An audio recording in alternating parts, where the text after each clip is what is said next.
여러분, 교회 하면 어떤 이미지가 떠오르십니까? 특히 한국 교회 하면 어떤 이미지들이 떠오르세요?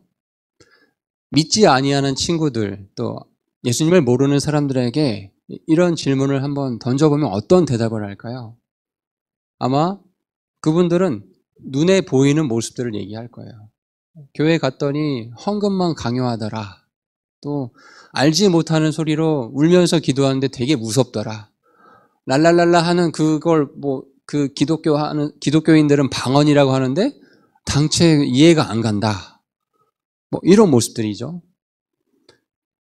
또 헌금 많이 내면은 축복받는다. 이런 번영신학의 모습들도 아마 일반 교회를 다니지 않는 불신자 사람들도 비난하는 부분이 아마 이런 부분들일 거예요.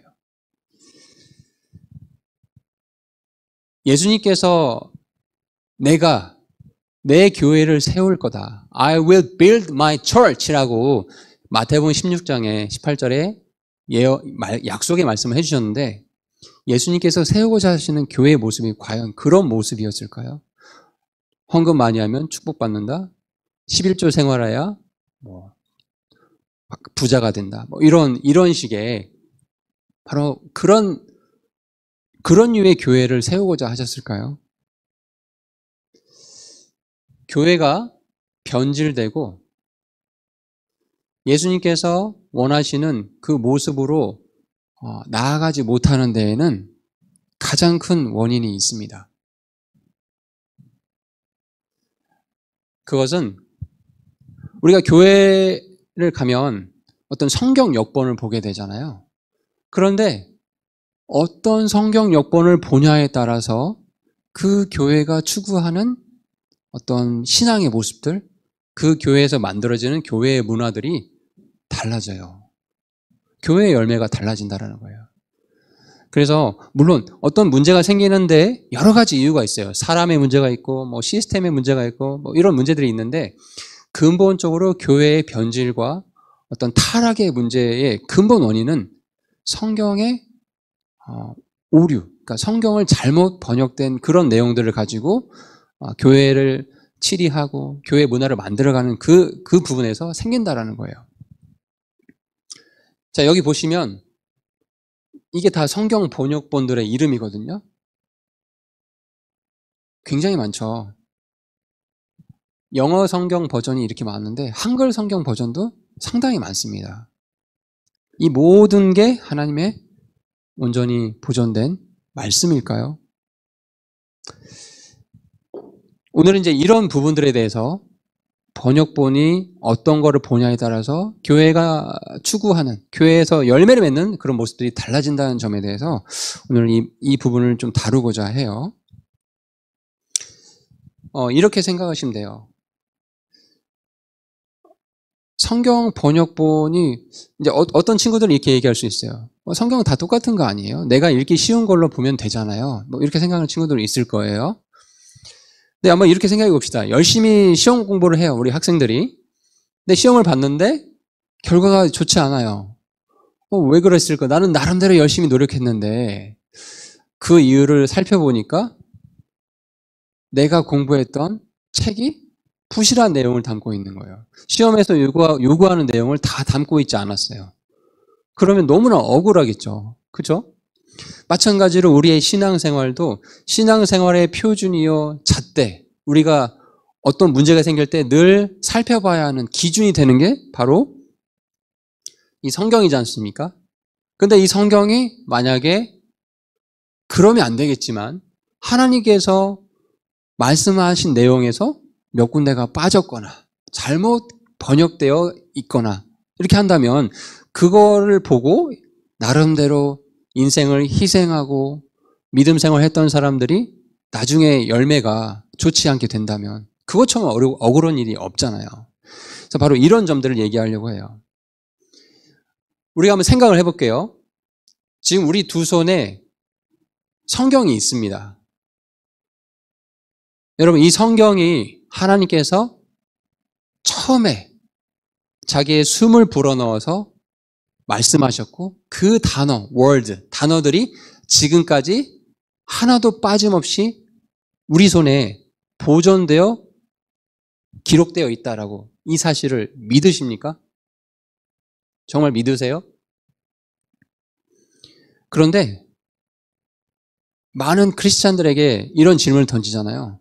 고개를 갸우뚱합니다. 몇천 년 전에 기록된 성경인데 뭔가 오류가 있는 게 당연한 거 아닐까요? 옛날 문서들 보면은 그런 문제들이 있잖아요. 라고 나름대로 합리적인 이유를 댑니다. 근데 사실 알고 보면 그 대답 속에는 하나님의 전지전능하심에 대한 믿음이 없는 거죠. 하나님께서 자필 원본을 처음에 주셨어요. 근데 우리 손에는 자필 원본이 있는 게 아니에요. 그 자필 원본을 이제 소실되기 때문에 사본으로 남기고 또 사본으로 남기고 해서 정말 수많은 사본이 있어요. 신약 성경만 해도 5,000원 개가 넘는 사본이 있어요. 그런 수많은 사본들 가운데 다수 사본이 있고 또 소수 사본이 있거든요. 그 사본을 가지고 또 어떤 본문을 만드냐에 따라서 우리 손에 들려진 성경이 이렇게 다양하게 달라질 수 있다는 거예요.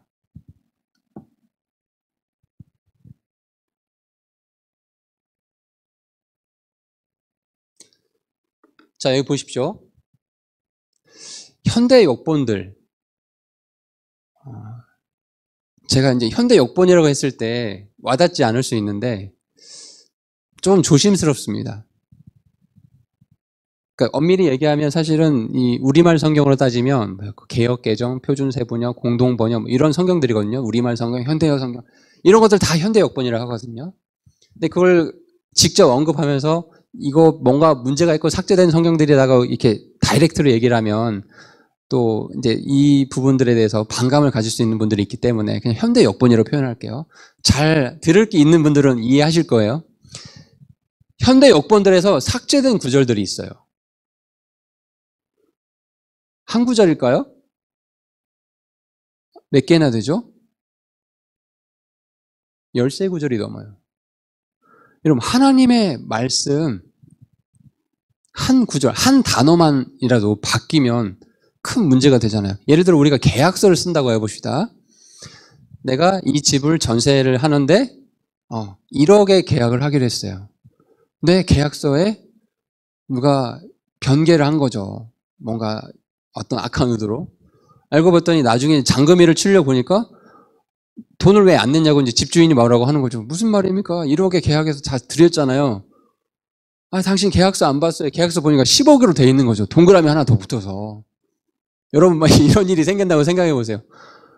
정말 눈에 불을 켜고 싸우겠죠. 무슨 일이냐고 하면서 1억으로 계약했는데 어떻게 동그라미 하나 더 붙을 수 있냐라고 정말 치열하게 싸울 거 아니에요. 한 글자만 가지고도. 그런데요, 우리의 생사화복을 주관하시는 하나님께서 보존하시는 이 성경에 한 단어가 아니고요, 구절 자체가 없다라는 거예요. 이 부분에 대해서 심각하게 생각을 해봐야 돼요.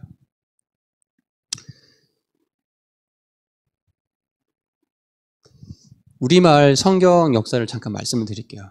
자, 지금 이제 말씀드리려고 하는 거는 우리말 성경 번역의 역사가 그럼 다 잘못됐고 뭔가 처음부터 마귀의 역사고 이런 말을 하고자 하는 게 아닙니다. 좀 잘 이렇게 열린 마음으로 들으셨으면 좋겠어요. 우리말 성경은 처음에 로스라는 선교사님이 그 성경 번역을 시작해 주셨어요. 1874년에서 1876년 그 사이에 중국어 성경을 가지고 중국과 우리나라의 이 국경지대에서 복음을 전하기 시작하셨대요. 그리고 1887년에 신약 성경을 우리말로 출간을 해왔다고 합니다. 근데 이제 그 이후에 이렇게 여러분 화면에 보시다시피 뭐 아펜젤러, 언더우더, 뭐 스캐틀랜드, 레이놀즈 뭐 이런 분들이 이렇게 구약 성경, 신약 성경 참 가치 있죠. 이 어둠의 땅에 성경을 전해주신 분들이 너무나 감사하잖아요. 이분들의 공로를 뭔가 무너뜨리고 무가치하게 여긴다는 게 아닙니다. 이분들이 이렇게 번역을 해서 우리말로 잘 전달을 해주셨는데 문제는 번역을 할 때는 처음부터 한국말로 있는 성경이 없잖아요. 그러니까 뭔가 뭐 영어 버전이든 중국어 버전이든 그런 성경을 가지고 우리말로 번역을 할 거잖아요. 그죠? 이 분들이 번역을 할 때 사용했던 그 텍스트가 영어 개역 성경이에요. ERV라고 하는 성경이 있어요.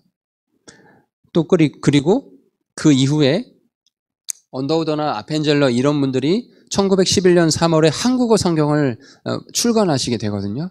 근데 이분들이 썼던 텍스트도 웨스트코트와, 이름을 잘 기억하십시오. 웨스트코트와 호르트의 수정 그리스어 본문에 근거한 네슬레 25판을 사용해요. 그리고 영국 개역 성경 ERV라고 하는 이 성경과 ASV 미국 표준역을 기본으로 그걸 텍스트로 해서 우리말로 이제 번역을 했어요. 그래서 이 성경들이 지금 개역 성경 그리고 개역 개정, 표준 세번역, 뭐 공동 번역 이런 식으로 이제 다양하게 지금까지 우리 손에 지금 전달되고 있어요. 성경이 아예 없는 것보다는 감사하죠. 예. 만약에 우리나라가 뭐 불교 국가나 이슬람 국가면 너무나 슬플 거 아니에요, 그죠? 근데 이런 분들의 수고로 인해서 성경이 우리 손에 있다라는 거 너무 하나님께 감사한 일입니다. 자, 그런데 이 성경을 번역해 주셨던 분들이 사용했던 텍스트가 부실한 면이 있었어요. 아까 전에 어떤 분들의 텍스트를 가지고 사용했다고 했었죠. 두 사람을 기억하라고 했죠. 이 개역성경 본문을 했을 때 두 사람을 기억하라고 했는데 바로 이 웨스트코트와 호르트, 이 두 명의 뭐 신학자라고 할 수 있어요. 이분들이 만든 수정 그리스도 본문을 바탕으로 한 그걸 바탕으로 한 본문을 가지고 이제 번역해서 우리말 성경을 만들었다는 거예요. 자, 그러면 보세요. 이제 중요한 얘기를 할게요. 우리에게 이 성경을 주셨던 근간을 만들어 주신 웨스트코트와 호르트는 감사한 분들이네요.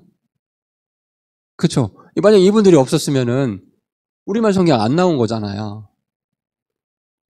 그런데요, 이게 참 안타까운 일이 이 웨스트코트와 호르트라는 분이 우리에게 감사한 일을 하신 게 아니라는 게 참 슬픈 현실이에요.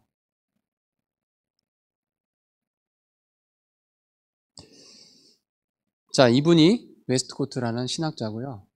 이분이 호르트라는 신학자예요. 근데 이 두 분이 성경 본문을 변개해서 정말 현대 역본들을 망쳐버린 악인들이거든요. 자, 왜 그러냐? 먼저 이제 호르트라는 사람에 대해서 설명을 해줄게요. 이 사람은 뛰어난 그리스 학자이긴 해요. 그래서 그 당시에는 그리스어 학자로서 아주 촉망받는 사람이었어요. 여러분, 근데 우리가 이제 성경에서 접근할 때 꼭 주의해야 될 게 있어요. 유명한 학자가 말하면 그 유명한 학자의 말이 하나님의 진리, 하나님의 말씀보다 높은 건 아니잖아요. 그죠? 그런 점들을 생각하시고, 그러니까 유명한 학자의 주장과 하나님의 사랑, 전지전능하심 이런 것들과는 잘 구분해서 생각해야 된다는 거예요. 유명한 그리스도 학자인 호르트는 사실은요, 성경에 오류가 없음을 믿지 않은 불신자였어요. 여기부터 문제가 되는 거죠. 여러분, 우리가 들고 있는 성경에 오류가 없다, 무오류하다라고 믿고 있잖아요. 이 근간이 깨지면 기독교의 믿음이 없어지는 거거든요. 가장 첫 번째 근간이 성경은 총체적 축자 영감으로 하나님께서 숨을 불어넣어서 이 시간까지 우리 손에 보존되어 있음을 우리는 믿는다. 이게 기독교의 핵심 교리 중에 첫 번째거든요. 근데 우리에게 한국어 성경을 번역할 수 있도록 텍스트를 제공했던 이 호르트라는 분은 오류가 없음을 믿지 않았대요. 그럼 이런 분들이 만든 텍스트가 과연 우리가 신뢰할 만한 것인가를 생각해 봐야 된다는 거죠. 또 글자 그대로 영원한 지옥을 믿지 않았어요. 여러분, 믿지 않는 자는 어디에 가서 심판을 받아요? 성경 말씀의 기록에 따르면 둘째 사망에 이르게 되고 그 둘째 부활 이후에 영원한 불호수에 마귀와 함께 심판을 받게 되어 있잖아요. 여러분 그게 상징입니까? 비유입니까? 실제적인 지옥이잖아요. 근데 믿지 않았어요. 그리고 천주교식의 유아 세례로 자기 아들이 구원받았다는 확신을 갖고 있는 사람이었어요. 성경에 유아 세례로 구원받았다는 구절이, 그걸 근거해주는 구절이 단 한 구절이라도 있을까요? 없습니다. 그리고 마지막으로 공산주의자들하고 접촉해서 그 공산주의 사상을 굉장히 심취했던 사람이에요. 자, 웨스트코트라는 사람도, 이 사람도 뛰어난 본문 비평학자, 그래서 우리와 다른 믿음을 가진 사람들은 굉장히 존경하는 사람이에요. 이 웨스트코트를. 근데 이분도 창세기 1장에서 3장까지, 여러분 창세기 1장에 처음에 하나님께서 하늘과 땅을 창조하시니라 말씀 하나로 이 6일 창조로 통해서 그 정말 놀라운 하나님의 역사가 기록되어 있다는 것, 바로 그게 문자적으로 이 땅 가운데 이루어졌고 지금 우리가 살고 있는 지구는 6,000년 정도 되었다라는 믿음을 우리는 갖고 있죠. 맞습니까? 그런데 이분은 그거 문자적으로 믿는 거 신사적이지 못하다, 지성인이 아니다라고 생각을 갖고 있었어요. 그리고 예수님의 다시 오심, 여러분 예수님의 다시 오심을 믿고 있어요? 그게 우리의 소망이죠. 맞습니까? 복된 소망이거든요.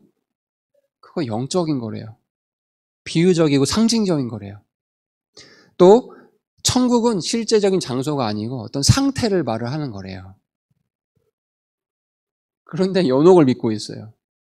천국과 지옥의 어떤 중간 단계, 천주교 교리죠. 마리아를 숭배했어요. 성경도 다른 책들과 다를 바 없으니 그 문서를 이렇게 연구하는 것처럼 그렇게 봐야 된다. 그래서 사본이 더 좋은 게 발견되면 지금 갖고 있는 성경은 얼마든지 바꾸고 수정할 수 있다라는 생각을 갖고 있는 사람이었어요. 여러분 이 두 사람이 현대 역본에 미친 영향이 너무나 커요. 마리아를 숭배하고 연옥을 믿고 하나님의 천지창조, 6일 창조를 문자 그대로 믿지 아니하고 지옥도 없다고 그러죠. 천국도 그냥 비유적인 어떤 영적인 상태라고 말을 하고 있죠. 예수님의 재림도 그냥 상징적인 거라고 얘기하고 있는 이 사람이 과연 그리스도인입니까? 그럼 이 사람이 제공한 텍스트가 과연 우리가 신뢰할 만한 텍스트라는 거예요. 이 사람이 제공한 성경이 그냥 이건 팩트니까 얘기를 할게요. 개역개정 성경이거든요. 표준 세번역 성경이거든요. 우리말 성경이거든요. 공동번역 성경이거든요. 여러분 들고 있는 그 성경이 바로 이분들이 했던 성경이라는 거예요. 이건 분노할 일 아닙니까?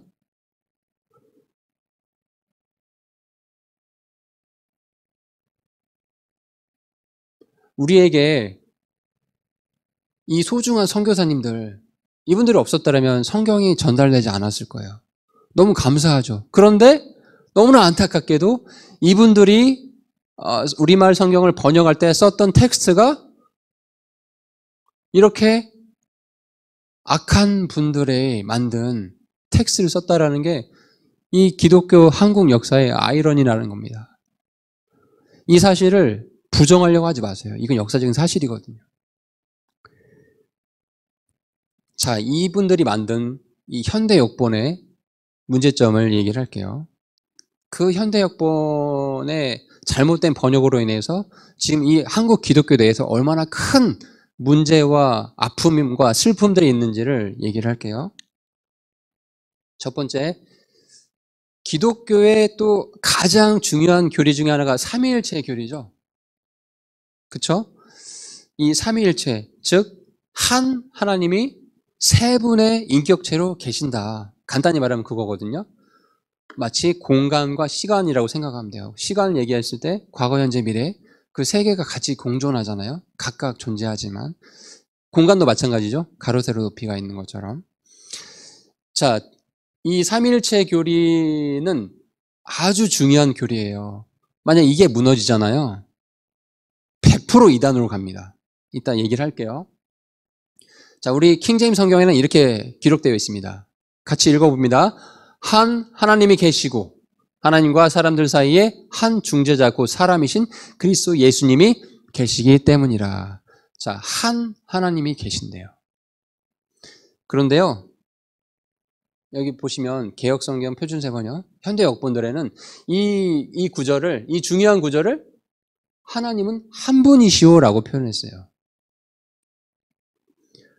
이게 선생님 이게 뭐 큰 차이가 있을까요? 엄청난 차이가 있습니다. 엄청난 차이가 있어요. 또 요한일서 5장 7절에 삼위일체에 대한 정확한 구절이 나와 있죠. 하늘에 증언하는 세 분이 계시니 곧 아버지 하나님, 말씀, 예수님, 말씀이신 예수님, 아들 하나님, 그리고 성령님, 성령 하나님, 이렇게 꼭 세 분이 계시고 이 세 분은 하나이시다, 한 하나님이시다 라는 얘기를 명확하게 킹제임스 성경에는 기록해 주고 있어요. 그래서 어떤 이단들이 와서 얘기하더라도 이 구절을 보여주면 다 그 교리를 물리칠 수 있는 거죠. 근데 이 중요한 구절을 현대 역본에서는 증언하는 이가 셋인데 정말 이렇게 기록되어 있어요. 여러분 이 구절을 보고 삼위일체 하나님에 대해서 알 수가 있을까요?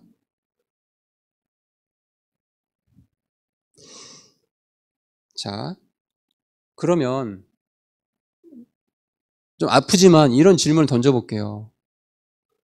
개역개정이나 표준세번역 등등 현대 역본은 삼위일체가 아닌 양태론이나 양자론과 같은 이단 교리가 맞다라고 인정해 주는 겁니까? 라고 지금 질문을 던져볼게요.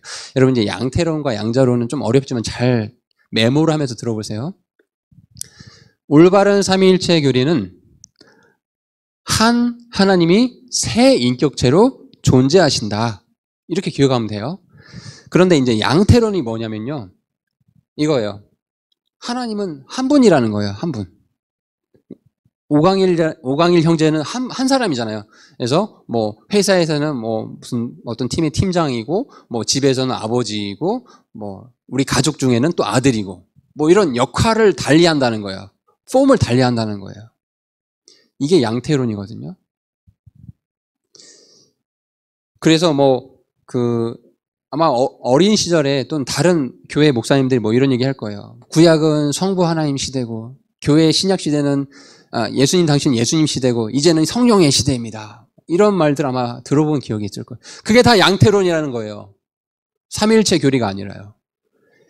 자, 그리고 양자론은 뭐냐면요. 쉽게 설명해서 이런 거예요.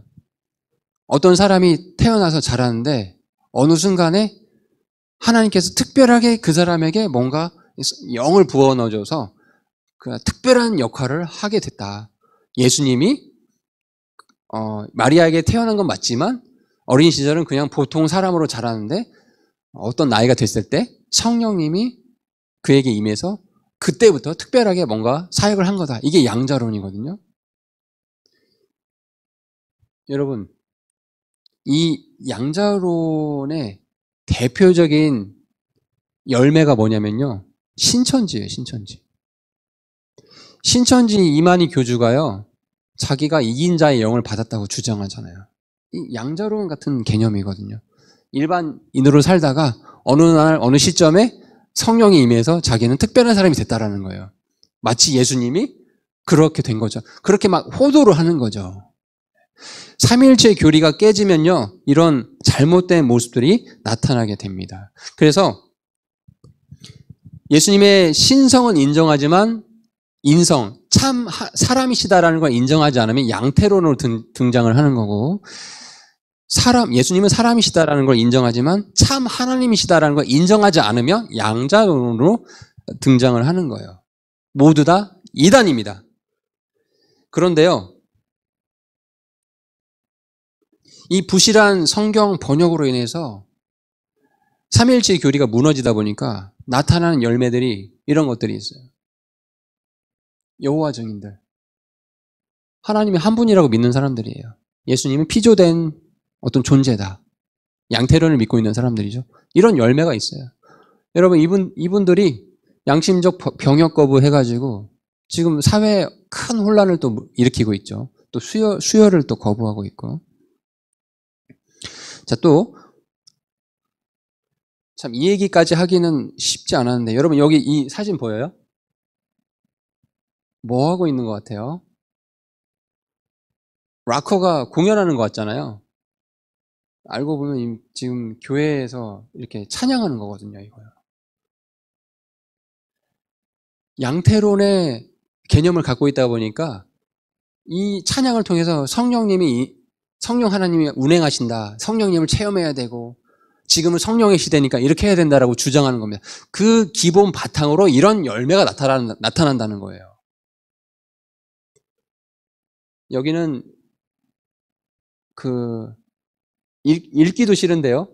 예수님은 동성애자라고 주장하는 퀴어 신학하는 사람들이에요. 이분들도 삼위일체 교리를 믿지 않는 거죠. 그래서 그 퀴어 신학하는 사람들 이렇게 주장을 해요. 예수님의 몸이 남성과 여성을 동시에 지니고 있는 자웅동체의 몸을 가졌대요. 정말 화가 나는 말이죠. 참 하나님이시오 참 사람이신 예수님을 이렇게 깎아내리고 있어요. 동성애자라고. 자웅동체래요. 이거 정말 화가 나는 말이죠. 더 퀴어 신학에 대해서는 나중에 더 좀 구체적으로 다룰 텐데 좀 중고등부 학생들에게 말하기 좀 더러운 얘기도 많이 있거든요. 근데 기회가 되면 퀴어 신학이 얼마나 악한 것인지를 또 말씀을 드릴게요. 그래서 이제 선생님이 얘기하고자 하는 포인트는 아까 얘기했죠?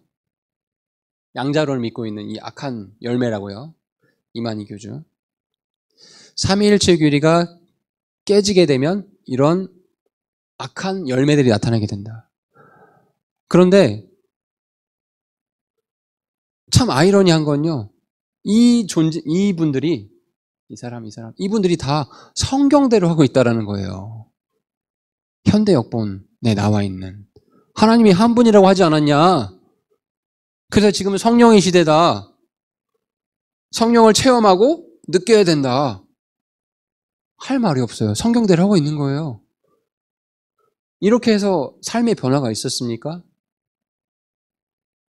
양심적 병역 거부하고 국가에서 제시하는 질서를 거부했을 때 참 기쁨이 있습니까?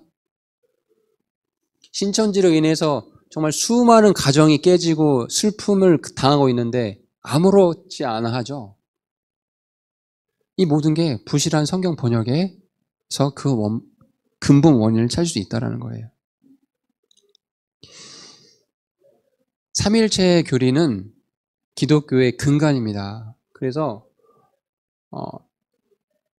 혹시 이 영상이 나중에라도 어떤 분들에게 전달이 된다고 한다면은 정말 현대 역본에서 다른 건 모르겠어요.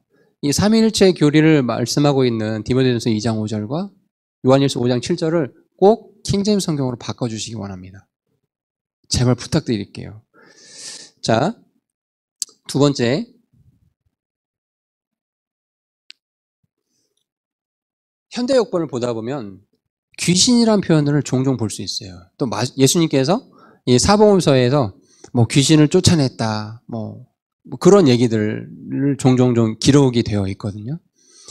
근데 사실은요, 귀신이 아니고 정확한 표현은 마귀들이에요. 마귀와 타락한 마귀 있어요. 루시퍼 있죠. 그와 함께한 타락한 천사들, 그 마귀들이 정확한 표현인데 그걸 귀신이라고 표현을 해서 또 이 한국 기독교 내에 악한 열매들이 나타났어요. 이 귀신은 원래 이제 이 사전적 의미가 이렇습니다. 고대 이교도들의 신과 사람 사이의 중간 존재. 즉 고대 사람들은 악한 귀신과 착한 귀신이 있어서 사람들의 마음에 영향을 준다라고 믿었어요.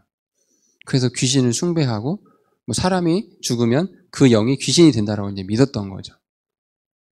우리가 이걸 믿고 있나요? 크리스천들이 이걸 믿고 있나요? 정확한 표현은 마귀들이라는 거죠. 자, 근데 네, 여기 이렇게 나와 있죠. 이 열매를 볼게요. 이 귀신을 쫓아내야 되고 귀신 때문에 병 걸리고 사업이 망하고 이렇기 때문에 이걸 물리치는 게 예수님이 그렇게 했지 않았냐, 너희들도 이렇게 해야 된다라고 주장하는 일부 악한 열매들이 있는데 바로 여러분이 좋아하는 배우 박보검 씨 있죠? 이분이 다니는 교회가 예수중심교회라는 곳인데, 이 예수중심교회의 목회자들이 다 귀신을 쫓아내는 거에 혈안에 되어 있는 사람들이에요. 이 지금 옆모습만 표현을 했는데, 진짜 이렇게 집회에서 해요. 이분들의 생각은 뭐냐면요. 사람이 질병을 걸리는 이유는 다 귀신이 인간의 몸에 붙어서 그렇다고 생각을 하는 거예요. 그러니 그걸 쫓아내는 행위로 질병을 고쳐야 된다는 걸 주장을 하는 거죠. 근데 이런 과정 가운데 어쨌든 지금 남자가 여자를 접촉하는 거잖아요. 이러다 보니까 불미스러운 어떤 성 문제가 생기기도 하고 폭행의 문제가 생기기도 하고 뭐 이런 사망에 이르기도 하고 라는 이런 악한 열매들이 나타났어요. 겉으로 보면 참 선하게 생긴 청년이잖아요.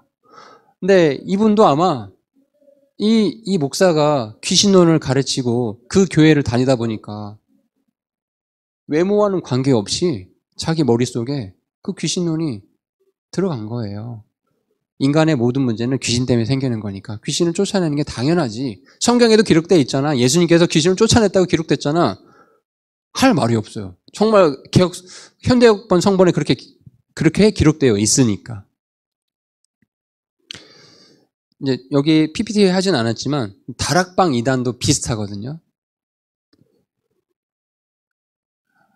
그래서 지금 이 현대역본에 나타난 많은 구절들을 다 다룰 수는 없는데 지금 선생님 이제 두 가지 얘기를 했죠. 삼위일체에 대한 잘못된 번역이 있다. 그리고 성경에는 그런 샤머니즘적인 귀신은 없는데 지금 현대역본에는 버젓이 귀신이라는 표현을 아주 공공연하게 쓰고 있는데 그거 다 잘못 번역된 거다. 잘못 번역된 거 고치지 않고 있다 보니까 이런 악한 열매들이 나오고 있는 거다. 자, 마지막으로 성경을 보다 보면 예언이라는 표현이 나와요. prophecy, 뭐 이런 예언. 사실은 그 예언도 잘못 번역이 된 말이에요. 올바른 표현은 대언이라고 해야 돼요. 주님의 말씀을 대신 전달하는 거. 예언은 사실은 끝났죠. 왜? 성경이 이미 기록이 되어 있어서 우리 손에 더 이상 구약 39권, 신약 27권, 66권 이외에 또 다른 하나님의 특별한 계시와 예언이 있는 건 아니거든요. 이 예언이 성경으로 끝났거든요. 완성이 됐기 때문에. 그래서 더 다른 추가적인 예언은 없어요. 근데 성경에 이렇게 예언이란 표현들이 있다 보니까 여기 보세요. 예언, 신유, 은사 집회, 성령 충만 교회, 누구 목사, 정확하고 구체적인 예언과 상담, 강력한 축기와 치유. 네, 보세요. 뭐 불사역, 무슨 불사역이죠? 불을 막 손에서 뿜는 건가요? 강력한 치유와 뭐 물능력, 예언, 찬양, 기도의 불. 이거 타이틀만 바꾸면요, 점쟁이들이 하는 짓이랑 똑같아요. 요즘 점쟁이들도 먹고 살려다 보니까 이런 식으로 전단지를 뿌리거든요. 전화번호하고 이렇게 전화번호 남겨놓고 상담료 얼마 뭐 이렇게 받거든요. 예수님께서 이런 열매가 나타나기를 원하시면서 내 교회를 세우겠다고 하셨을까요? 지금 우리가 짧은 시간 동안 성경이 부실하게 번역되어 있어서 그 부실한 번역 성경으로 인해서 한국 교회에 나타난 악한 열매들을 쭉 살펴봤어요. 감사하게도 우리 손에는 그런 부실한 내용이 없어요. 온전하게 보존된 성경을 우리는 지금 이 두 손에 들고 있습니다. 너무나 감사해요. 여러분, 이게 하나님의 축복입니다. 이 성경을 모르면 이런 데 쫓아다니는 거예요. 이게 맞는 건 줄 알고. 이런 데 쫓아다니는 거예요. 이렇게 멀쩡하게 생기신 분이. 그게 맞는 건 줄 알고.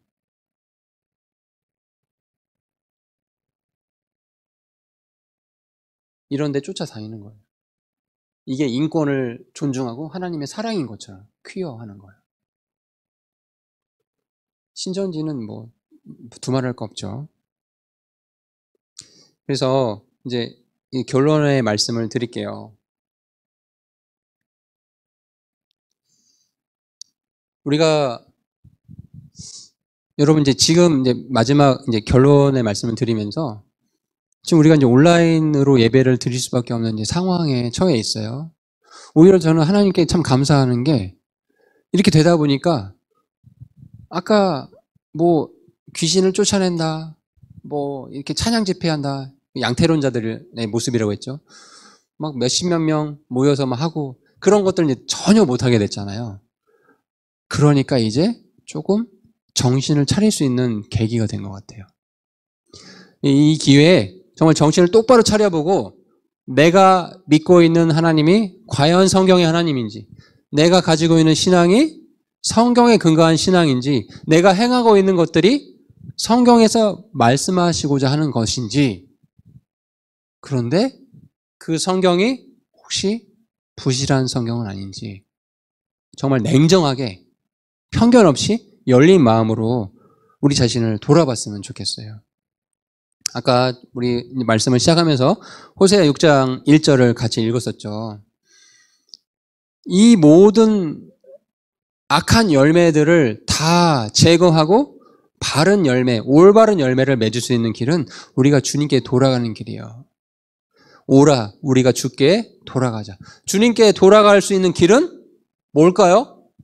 바른 성경 역본을 찾아서 그 성경을 읽고 마음에 새기고 삶으로 실천해서 내가 성경의 삶을 사는 겁니다. 지금까지의 어떤 전통, 내가 행해왔던 그런 어떤 업적들에 그 발목 잡히지 마시고 정말 하나님 앞에 내가 바르게 행하고 있는지 돌아가 보셨으면 좋겠어요. 주께로 돌아갈 수 있는 방법은 바른 성경 역본을 찾는 길이라고 저는 그렇게 생각해요. 그러면 아까 앞에 소개했던 이 한국교회에 나타난 악한 열매들은 적어도 지금보다는 많은 부분에서 줄어들 거라고 생각해요. 이 일에 우리 중고등부가 함께 했으면 좋겠어요. 여러분의 삶의 영역에서 분명히 친구들, 교회 다니는 친구들 있잖아요. 그 친구들에게 무엇이 바른 것인지를 입을 열어서 말을 해야 됩니다. 보배를 가지고 있는데 감추고 있는 자가 되면 하나님 참 슬퍼하실 것 같아요. 입을 열어서 담대하게 말을 하셨으면 좋겠어요. 오라, 우리가 주께로 돌아가자. 바른 성경으로 돌아갈 수 있으면 우리 모두가 그런 존재가 되었으면 좋겠습니다.